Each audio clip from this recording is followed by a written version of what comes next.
Për këtë shak do thotë shumë dietarë të selefit kanë thonë e shita u ganimetun barida.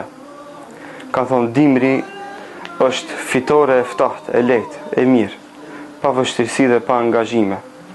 Dhe rastësisht në ligjëratat e vitit kalum, posaçërisht në dimrin e kalum, kemi pas do thotë thuajse një cikël të ligjëratave apo fjalimeve që kanë pas të bëjnë me dimrin dhe shfrytëzimin e dimrit, do thotë në hajër dhe dobi, dhe rastësisht do thotë dimrin e kam emërtu dhe e kam cilësu, do thotë me emërtimin dimri stina e adhuruesve.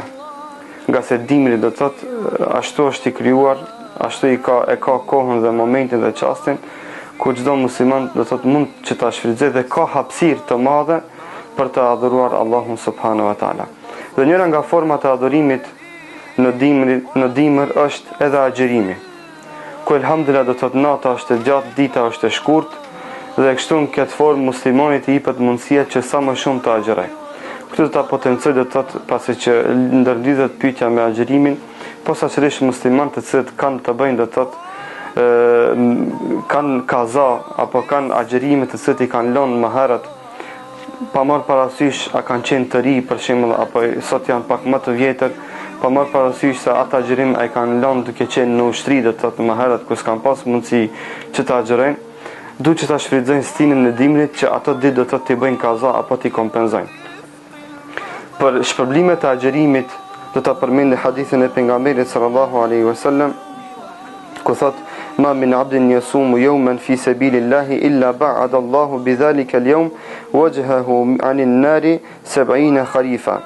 Hadithin e transmeton Ebi Said al-Khudri dhe hadithi është muttafaq alej që është në Sahihun e Imam Buhariut dhe Muslimit, ku thotë çdo rob i cili do thotë agjeron brenda ditës për hir të Allahut azza wa jall, Allahu azza wa jall këtë rob e shpërblen duke e larguar do thotë fytyrën e tij nga zjarmi 70 vite largësi. Në një largësi prej 70 viteve për shkak të agjerimit të një dite por fi sabilillah. Duhet që të agjeroj për hir të Allahut subhanahu wa taala. Dhe për këtë shkak përmendim këtu se agjerimi është ibadet i sinqeritetit. Ibadet i cili manifeston sinqeritetin e plot dhe është do thotë sinqeritet deri në kulminacion. Nga sa është ibadet dhe adhurim i cili nuk duket. Dhe muslimanët duhet që të arvatet dhe të mundohet që këtë adhurim dhe këtë ibadet ta lejë domethënë të padukshëm, që ta bëj vetëm për hir të Allahut azza wa jall, që Allahu azza wa jall si pasojë e këtij agjerimi, si pasojë e këtij sinqeriteti t'ia largoj fytyrën e tij nga zjarmi i xhenebit në largësi prej 70 viteve. Allahu shpërbleft. Domethënë pyetja inshallah mbetet i plot, domethënë se vape ka edhe pse është vite e shkurtë. Sevapi do thotë dhe shpërblimi mbetet i njëjtë. Pa marrë parasysh sa është dita e shkurtë dhe e gjatë. Dhe kjo është domethënë një rastësisht siç kanë thonë shumë prej dietarëve të selefit se dimri është stina e adhuruesve. Do thotë nga se do thotë dita është e shkurtë dhe nata është e gjatë ditës ka mundësi që ta agjeroj, kurse në gjatë mbrëmjes ka kohë për të pushu, ka kohë për të fletë dhe ka kohë njëkohësisht do thotë edhe që të fal namaz nata. Pyetja e ditë që na ka ardhur është kështu. Të thonë ditë 100 herë subhanallahu wa bihamdihi. Vlera e kësaj. Transmeton Ebu Hurajra radhiyallahu anhu në hadithin që përmendet në Sahihun e Imam Buhariut dhe Muslimit dhe thotë men qala subhanallahi wa bihamdihi 100 marra khuttat khatayahu wa in kanat mithlu zabad al-bahr. Thotë kush thotë 100 herë subhanallahi wa bihamdihi i fshihen gjunahat mëkatet edhe nëse i ka të shumta sikurse shkuma e detit. A ka mundësi dikush që të tregoj numër apo peshë caktuar për shkumën e detit? Nuk ka mundësi.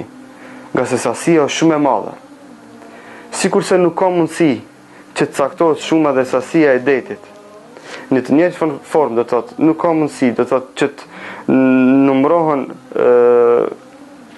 do thotë gabimet dhe gjunat e një robi, por se themi Allahu azza wa jall për shkak të kësaj fjale subhanallahi wa bihamdihi Allahu azza wa jall robit ja fshin gjunat edhe nëse i ka sikurse shkuma domethënë e detit. Natyrisht kur ai thot 100 herë do thot gjatë natës dhe mbrëmjes subhanallahi wa bihamdihi.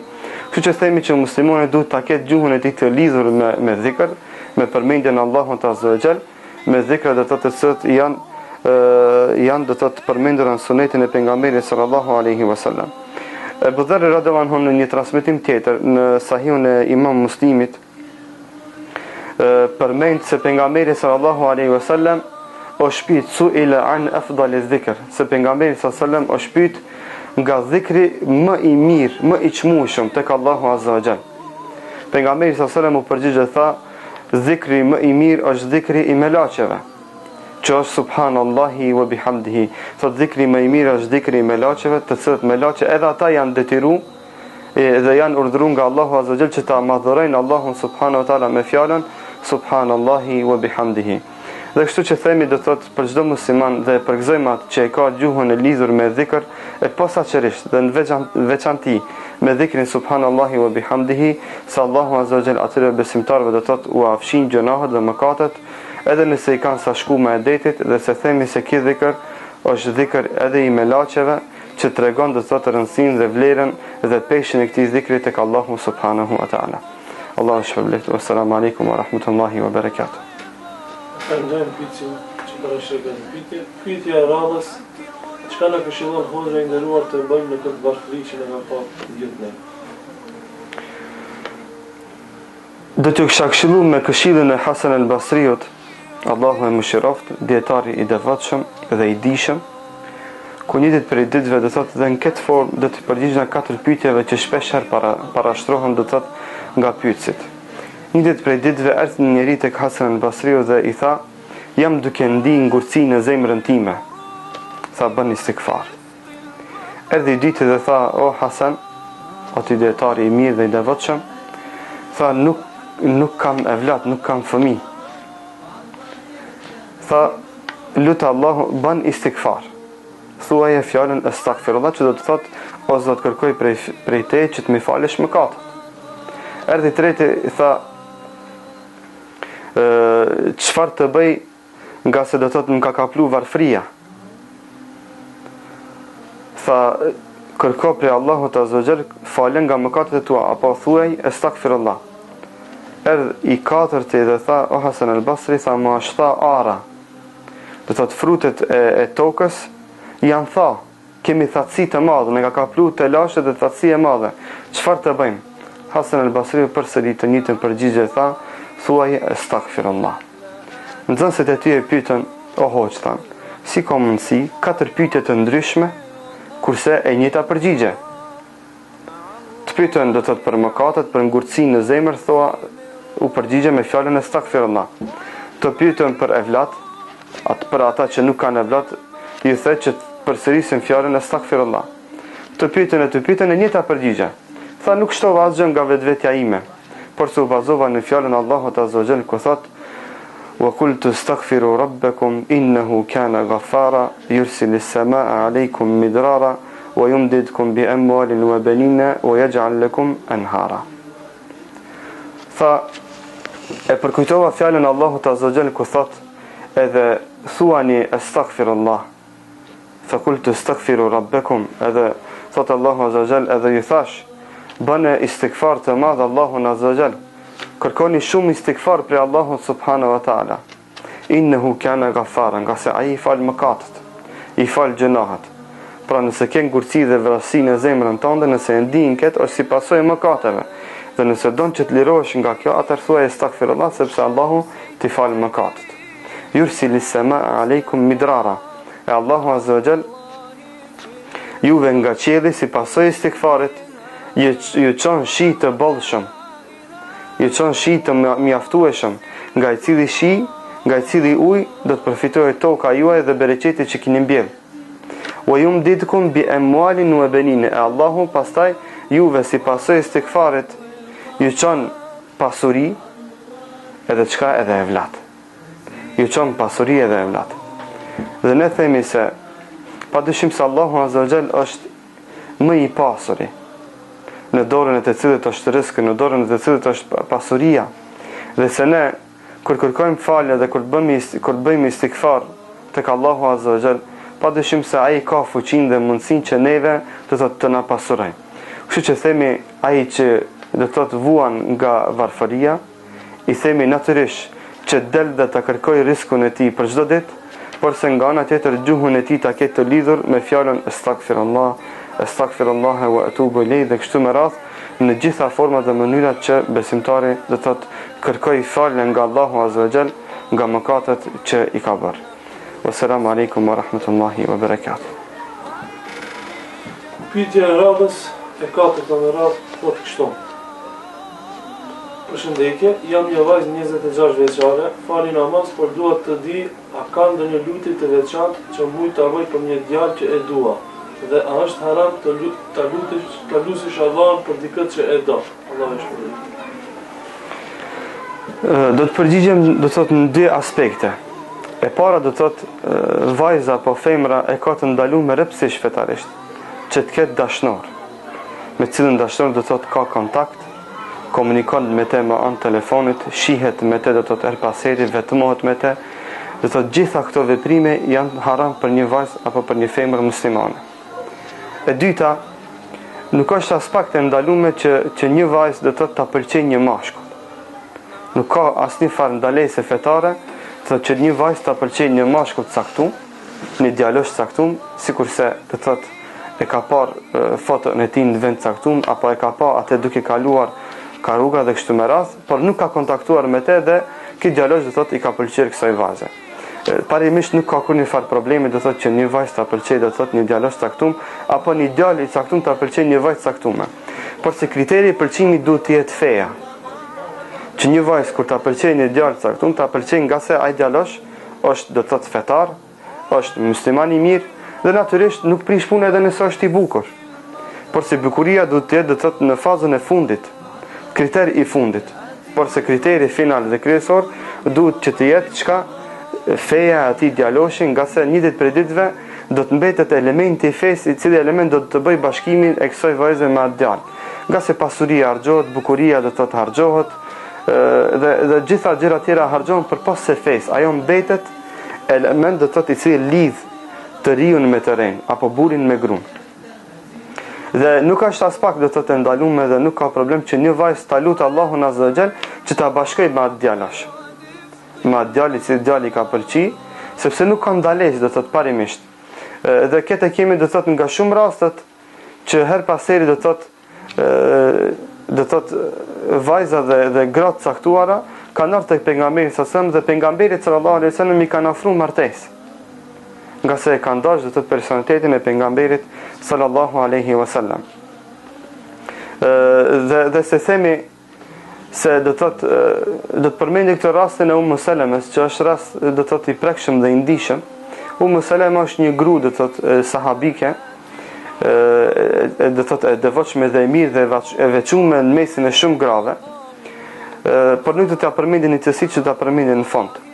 E cila ka qenë martuar me Ebu Selemen, të cilën Ebu Seleme ka dashur shumë. Edhe ata si burrë gruaj janë dashur aq shumë sa që dashuria e tyre do të thotë ka qenë e njohur tek gjithë sahabët.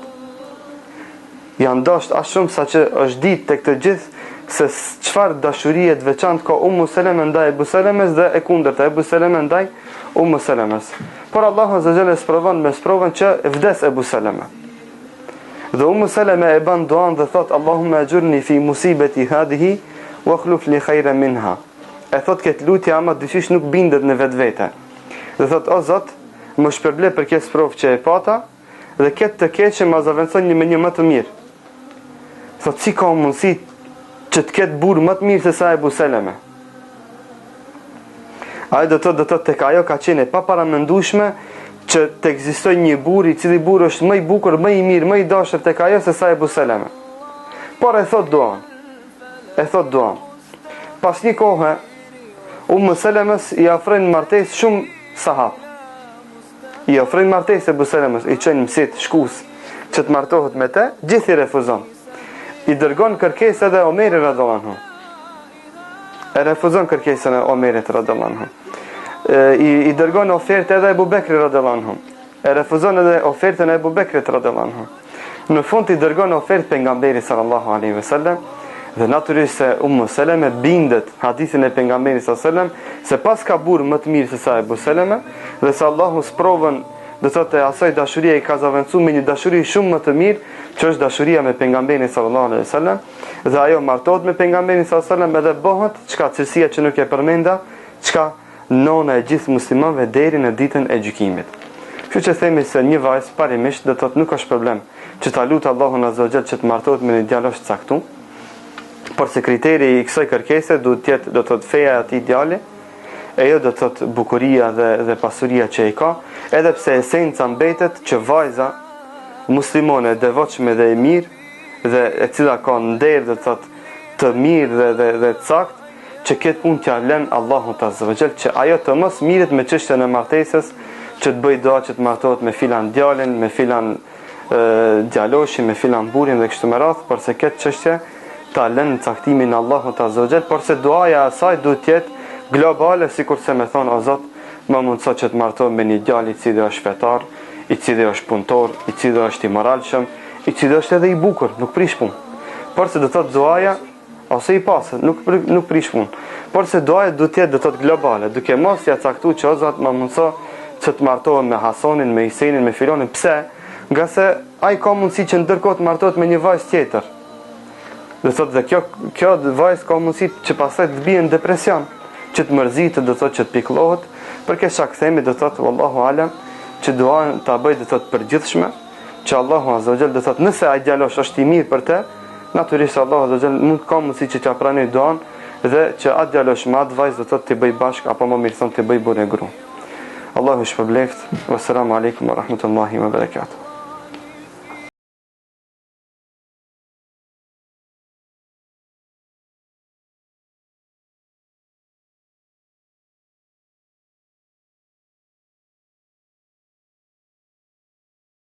Assalamu alaikum, kam një pyetje në lidhje me namazin. Unë vetë sa kam filluar namazin, do të thonë tash pas kam filluar me namazin, dhe deshta me ditë nëse s'di të falem, pra ky person nuk di të falet, a duhet njerë vetëm të falem kështu, si di, do të thonë atë sa din, derisa të mësohen. Allah shpërblet. Wa alaikum salam. Lusë Allahun azza wa jall që të përforcoj komat, që t'jep do thotë vullnet dhe dëshirë që të vazhdosh në faljen e namazit, sepse me të vërtetë shpëtimi i muslimanit është në faljen e namazit. Dhe më për këtë shkak po përsëris lutjen që Allahu subhanahu wa taala të t'i përforcoj komt dhe të të bëjnë nga namazditë të cilat nuk e lën asnjëherë namazin. Dhe se themi këto të lejohet që të falësh me lutje dhe në formën që e din, dhe thotë me një kusht që ti të mundohesh dhe prej këtij çasti, prej këtij momenti të fillosh që ti konsultosh do thotë librat, literaturën islame, që të mësosh formën dhe mënyrën e faljes së pejgamberit sallallahu alaihi wasallam me gjitha lutjet dhe duat që i ka në vete, dhe do thotë nuk ke asnjë farë gabimi dhe gjërat tek Allahu azza wa jall që të falësh në mënyrën dhe formën që e din për momentin, por domethënë me kusht që do thotë në mënyrë intensive të marrësh dhe të lexosh dhe të konsultosh literaturën islame apo ndonjë hoxh apo ndonjë shok i cili din mënyrën dhe faljen e namazit, apo do thotë internetin që ka do thotë video të ndryshme të cilat video ta lehtësojnë mësimin e formës së namazit, dhe se themi do thotë lut Allahun azza wa jall që sa më shpejt ta mundsoj që të kënaqesh me këtë ibadet që është do thotë ibadeti dhe adhurimi më i dashur tek Allahu subhanahu wa taala. Wassalamu alaikum wa rahmatullahi wa barakatuh. A dhe shimaj që dëmë edhe e gjejmë më mirën, shpitje e radhës është kështu. Një antare e jona, e falë që sa e muslima konfirma, parashton këtë pitje. Selam aleikum, ma bëni halal, ju lutëm nëse ju rëndoj, por nuk munda të siguroj përgjigje për një pyetje. Do doja të dija a mund të falem bashkë me vëllezërit e mi, ku pas tyre në namaz jam vetëm unë. Nuk ka kusht të më shëgjëroj në sa. Allah është përgjith. Wa alaikum assalam. Nuk ka nevojë që të kërkohet hallak, do thotë kur një besimtar e një musliman interesohet për fenë e saj. Dhe kjo është një përgëzim do thotë për muslimanët apo për muslimanët në këtë rast, të cilët do thotë kujdesen dhe mundohen që do thotë veprimet në fe të bëjnë të bazuara në ditori. Muslimani nuk është turp që të pyes, është turp që të gaboj. Posaçërisht në këtë kohë, në këtë zaman, ku do të thotë format dhe mënyrat e komunikimit me hoxhallar dhe me dietar do të thotë janë të lehtësuar deri në maksimum. Thotë ka lloj mënyrat me anë të cilave mënyra ka mundësi që të mbrish deri tek pyetja apo nevoja apo përgjigja për të cilën përgjigje ke nevojë. Dhe se themi fetarisht nuk është e ndaluar që vajza të falet mas meshkujve. Dhe se kështu është rregulli në fikun islam, që do të thotë safi i parë të jetë do të thotë për meshkujt, kurse safi i dytë të jetë për femrat. Pa marrë parasysh numrin që e kanë. Por me rëndësi që është se nuk bën të përzihen me një saf meshkuj dhe femra. Në qoftë ai buri, qoftë ai do të thotë edhe vëllahu do të thotë që përmendet këtë rast. Por se themi se prej sunetit të pejgamberit sallallahu alaihi wasallam është që do të thotë në rast të parë të falen meshkujt, kurse në rast të dytë apo në saf të dytë apo të tretë apo veçmas prej meshkujt të falen femrat. Do ta përmendim këtu hadithin e Enes ibn Malikut që përmendet në Sahihun e Imam Muslimit, ku përmendet se Enes ibn Maliku thotë u fala me pejgamberin sallallahu alaihi wasallam dhe pejgamberi sallallahu alaihi wasallam më mori dhe më vendoi nga ana e djathtë e tij, do thotë në krahun e djathtë të tij, kurse me neve u fal do thotë transmetuesi dyshon, thotë nona e Enes ibn Malikut apo tezja e tij. Kurse thotë me neve u fal nona apo tezja ime, të cilën pejgamberi sallallahu alaihi wasallam e rreshtoi pas nesh. Do thotë e la që të falet pas shpinës tonë. Pra Enes ibn Maliku do thotë u fal nga ana e djathtë apo ka krah e djathtë i pejgamberit sallallahu alaihi wasallam, kurse nona e Enes ibn Malikut u fal mbrapa shpinës së pejgamberit sallallahu alaihi wasallam. Dhe këtë që ke vepruar do thotë është në përputhshmëri me sunetin e pejgamberit sallallahu alaihi wasallam dhe pajtohet plotësisht me sunetin e pejgamberit sallallahu alaihi wasallam, dhe të këshilloj që vazhdimisht të mundohesh që namazin ta falësh me xhamat së bashku me vëllezërit e ti e tu, do thotë natyrisht kur ekziston mundësia kur ata falen në shtëpi, dhe se kështu dhe vepra që ke vepruar është në përputhje të plot me sunetin e pejgamberit sallallahu alaihi wasallam. Allahu shpëlef për durimin. Wassalamu alaikum wa rahmatullahi wa barakatuh. Pyetja e radhës është kështu, e shtatën. Assalamu alaikum, jam një vëlla musliman nga Kosova, pata një pyetje për hoxhën e nderuar. Unë kam qenë një lidhje me një vajzë të cilën e kam dashur unë, po ashtu edhe ajo mua. Unë jam fejuar me të, familja ime është e pajtimit përveç 2 vllaznive të mi. Pata dëshirë të di që a kam bërë mëkat në këtë fesë apo jo. Assalamu alaikum, Allahu ju shpërblet. Amin. Ju lutem më duhet paketër të di për një. Wa alaikum assalam. Për hajër të qoftë fejesa, pasi që më vetëm se qenë ke fejuar, por se themi është mëkat që do thotë një mashkull të ketë lidhje dhe kontakt me një femër para se të fejohet apo para se të martohet. Por se themi ajo ka ndodhur që ka ndodhur, është më rëndësi që të pendosh nga gabimi që ke bërë, por elhamdulillah do thotë i paske vëndu fund atij gabimi me fejesën me atë vajzë, nusë Allahu azza wa jalla që t'jep lumturi dhe rahati dhe dashuri dhe jetë do të këndshme e përmbushur me harmoni, dhe kështu dhe në këtë formë do të amundësoj që ta kaloni gjithë jeta. Me rëndësi është do të thotë që pajtimin në martesë ta bëjnë familjarët, e ngushtë, apo më mirë thënë përgjithësi yt, që është do të thotë me rëndësi pajtimi i prindërve, pajtimi i nanës dhe babës. Nëse ata janë të pajtimi që ti të martohesh apo të fejohesh me një vajzë caktuar, do thotë natyrisht se do thotë nuk është kusht që të pajtohen edhe vëllezërit e tu, do thotë qofshin 1, 2 apo edhe në qofshin ata edhe 20. Me rëndësi është do thotë që me këtë fesë të jenë të pajtimit, do thotë prindërit e tu, dhe se themi do thotë muslimoni nëse fejohet nuk bën mëkat as pak, por se ke bërë një vepër të mirë, por se mëkatin që ke bërë më herët para fejesës, që ke dalë me te, je pa me te, ke kontaktu me te, ajo ka qenë mëkat, për cilën mëkat duhesh që të pendohesh tek Allahu subhanahu wa taala dhe ta lutish Allahun azza wa jall që këtë martesë apo këtë fejesë ta bekoj dhe të jep do të dashuri dhe harmoni deri në fund të jetës. Allahu ju shpëlbeft. Wassalamu alaikum wa rahmatullahi wa barakatuh. Besoj që është i kënaqur antari Pakistan. Pyetja e radhës është kështu. Selam aleikum, hoq, një pyetje kam, në namaz natë kur të bish në sejdë, shka me thonë dhe a muj më lut plot herë lutën që ne bëjmë në për farzët subhana rabbiyal ala. Do a muj më shumë se 3 herë. Po. Këtu do ta ndajmë çështjen në dy pjesë, siç kanë përmendur domethënë dietarët, te çështja e namazit të natës. Çështja e namazit të natës do të thotë falet në dy forma. Falet do të thotë për nevojë, falet nafile. Që i thënë salatul haja, që njihet do të thotë në librat e fikut si namazi nevojës. Nëse është namazi natës për nevojë, atëherë domethënë lutjet që bëhen në sejdë pas subhana rabbiyal a'la, do të thotë bëhen lutjet në formë që kanë të bëjnë me nevojën. Sikur se ke nevojë falësh për shi, e lut Allahun azza wa jall dy rekate, dhe lut Allahun azza wa jall do thotë që të lëshoj shi, natyrisht në këtë rast duat në sejdë i bën do thotë në formë që thu Allahumma skina, o Zot do thotë Allahumma ghithna, o Zot na lësho shi, na lësho ujë, na lësho bereqet dhe kështu në këtë formë. Nëse fal namazin e natës për nafile, atëherë domethënë lutjet duhet të jenë të përgjithshme.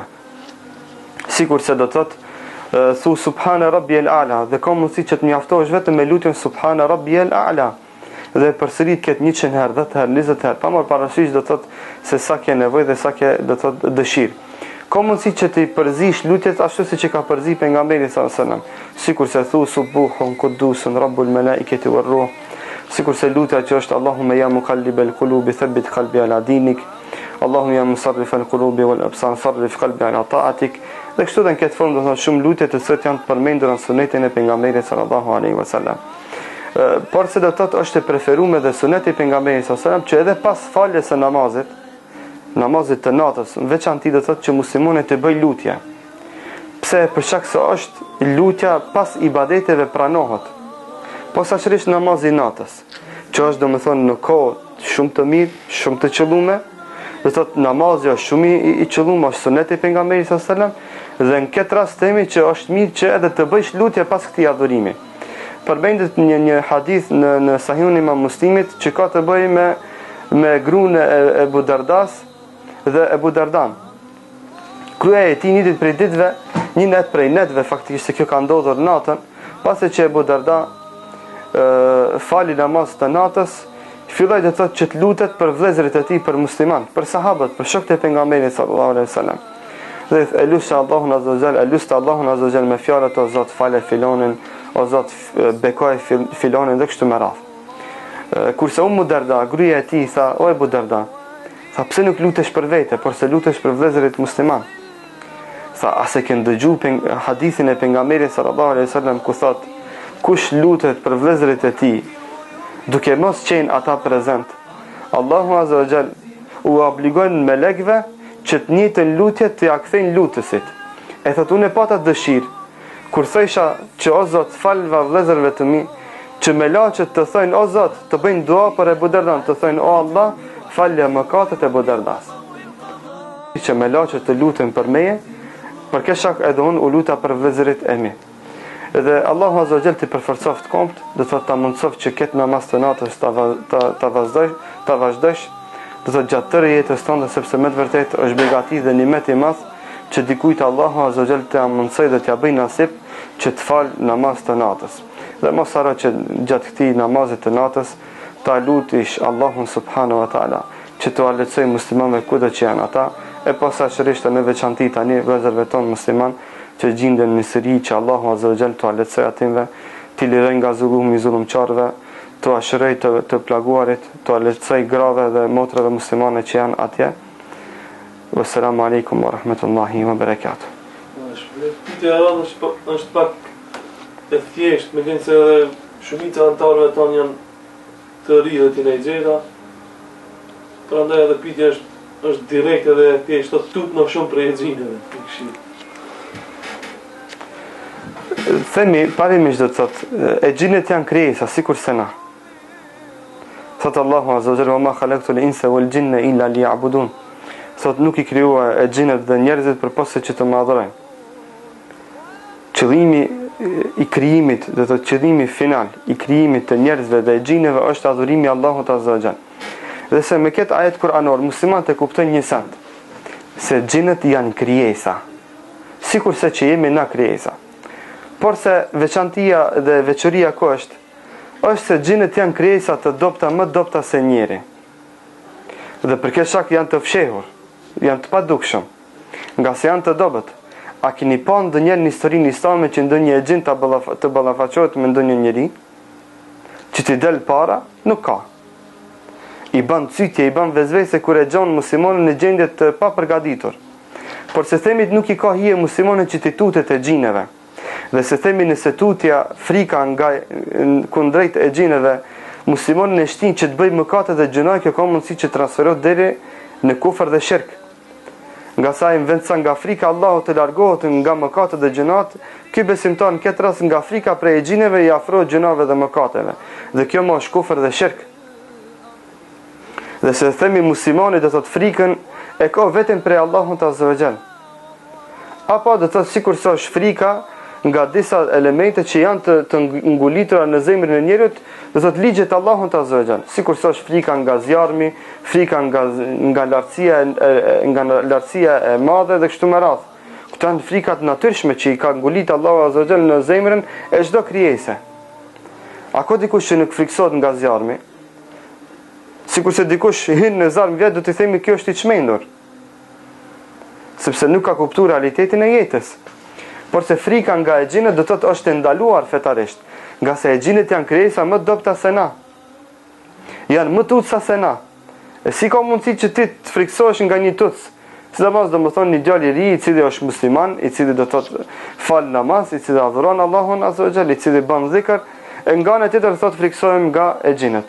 Themi domethënë se kjo është dobësia e ytja, dhe se nuk të ka hije që të frikohesh, do të thotë friksohesh nga e gjinët, të cilët e gjinë janë më të dobët se ti. Këtë duhet ta kuptojmë ne o musliman, që gjinët janë më të dobët se na dhe nuk na ka hije që na të friksohemi nga gjinët. Dhe se arma e muslimanit është domethënë fjala la ilaha illallah, është domethënë abdesi, është do të thotë fjala a'udhu billahi minash shaitanir rajim. O Zot, kërkoj prej teje strehim nga shejtani i mallkuar. Ajo është i mallkuar nga Allahu azza wa jall, si ka mundësi që të friksohesh nga një i mallkuar? Kurse ti si musliman je i bekuar prej Allahut azza wa jall. Je ummeti i pejgamberit sallallahu alaihi wasallam, ummeti i pejgamberit më të veçuar dhe më të dashur tek Allahu azza wa jall, dhe si ka mundësi një musliman, një njeri i cili është ummeti i pejgamberit sallallahu alaihi wasallam të friksohet dhe tutet, për shembull sikur se parashtoj këtë pyetje në këtë rast, nga një xhin i cili është shumë i dobët, i cili është i mallkum, i cili është domethënë i padukshëm dhe kështu me radhë. Themi kjo është vezvese prej shejtanit, por se përsëritet sa më shpesh fjalën a'udhu billahi minash shaitanir rajim, edhe mbështetun Allahun subhanahu wa taala. Wassalamu alaikum wa rahmatullahi wa barakatuh. Shpresoj se ti e kënaqur Antoni Pakistani. Dhe pyetja e fundit prapë për dashurinë, thotë kështu. Edhe kjo pyetje e thjeshtë dhe direkte, jam shumë i dashuruar si të qetësojnë. Tamam, dhe kjo rinia shumë e dashuruar, domethënë. Dashuria reale dhe e vërtetë është dashuria ndaj Allahut azza wa jall dhe ndaj pejgamberit sallallahu alaihi wasallam. Dhe se muslimani kur ta ketë të mbushur zemrën me dashuri ndaj Allahut subhanahu wa taala, ndaj krijuesit të vet dhe ndaj pejgamberit sallallahu alaihi wasallam, këtë dashuri do thotë nuk ka mundësi që t'ia largojnë nga zemra e tij askush. Dhe se themi që muslimani ta ketë parasysh se dashuria më e plot dhe më e shumë që duhet me qenë në zemrën e muslimanit duhet të jetë dashuria ndaj Allahut dhe ndaj pejgamberit sallallahu alaihi wasallam. Dhe se themi këto, nëse kushtimisht themi që ka kësi lloj dashurie, themi që do të thotë nëse një musliman e ka pëlqyer një vajzë, nuk them këto është dashuri ndaj një vajze. Nëse e ka pëlqyer një vajzë, atëherë do të thotë nëse nuk është i martuar, duhet ta zgjedhë një njerëz do të thotë adekuat dhe ta dërgoj tek babai i asaj vajze dhe ta kërkoj për gru. Apo që të kërkoj prej saj që të bëhet do të thotë e fejuara e tij. Dhe në këtë rast do të thotë këto janë hapat fetarisht që janë të pranuara, do të thotë që një djalosh kur ta pëlqen një vajzë, ti dërgoj asaj vajze mësit apo shkues dhe ta kërkoj do të thotë për ta bërë që ta fejoj. Dhe do të thotë që dashuria e tij që të mos e shtin do të thotë mëkat dhe gjëna, siç ndodh me një pjesë të madhe të rive dhe të rejave apo të vëllezërve dhe motrave muslimane, që do të thotë kur e pëlqejnë një djalosh, i dërgojnë do të thotë SMS-e, komunikojnë me anë të Facebook-ut, komunikojnë me anë të internetit, telefonit, SMS-ave, pa më parasysh por se themi gjitha këto forma të komunikimit janë haram fetarisht. Dhe nuk lejohet që muslimanit t'ia lejë vetvetes që me anë të këtyre mjeteve të komunikimit të komunikojnë me një vajzë. Nga se vallahi, nëse një fejës dhe një martesë fillon në dallash, padyshim se edhe dallash do të vazhdoj. Nëse fillon ka e mbrapa, do të vazhdoj martesa e tij ka e mbrapa. Nuk do të ketë mundësi që të ketë lumturi me atë vajzë, me atë bashkëshorte në të ardhmen, nëse fillimin e martesës apo fillimin e fejësës e bën me haram edhe me gjunaha. Dije se në këtë rast keme humbë lumturi me bashkëshortën tënde. Dhe dije se kur ta humbish dashurinë ndaj bashkëshortes tënde, vallahi kime ndi idhësi në thellësi të shtëpisë tënde. Kime ardhur në shtëpinë tënde nuk do të gjesh lumturinë në shtëpi. Kime ardhur në shtëpinë tënde nuk do të gjesh dashurinë në shtëpinë tënde, sepse e martuar me një vajzë, me të cilën vajzë e ke filluar të fillimin e dashurisë me haram edhe me gjunahe. Dije se ke humbë lumturinë, por se lumturia e vërtet dhe realt është që muslimani do të fejesën ta filloj dhe do të nga e mbara. Me fejesë do të mirë, siç na e dim shumë mirë si bëhet fejesa, duke ja dërguar një njeri adekuat që ta kërkoj atë vajzë nga prindërit e saj, që të fejohet me te, pastaj takon familjet me zvete, por në fund edhe djaloshi takohet me vajzën, nuk ka probleme, domethënë, nuk ka problem dhe nuk është haram që edhe vajza me djalin do ta kenë do një takim që të ndrojnë dy llafa apo dy mendime para se të fejohen. Nëse gjithë do të binë dakord për këtë fesë, atëherë do ja bëjnë për hajër njëri tjetrit. Dhe në fund pas një kohe caktohet edhe vada e martesës dhe kështu në këtë formë ata do të jetojnë si një çift i lumtur dhe kanë rahatin në jetën e tyre. Kur të mësh ta bësh një statistik, do të fejesat e këtij shekulli dhe fejesat e mëparshme, e sheh se do të fejesat e këtij shekulli do të mbi 50% dështojnë. A dini pse? Për shkak se ja fillojnë me haram. Ja fillojnë në rrugë, fillojnë në për kafiça, fillojnë në për diskoteka, fillojnë me anë të Facebookut, me anë të telefonit, gjitha janë metoda dhe format haramit. Edhe pastaj mbarojnë me martesa, ama çka martesë e cila nuk ka lumturi. Dhe natyrisht pas një kohë shumë të shkurt, dështon martesa, ata ndahen.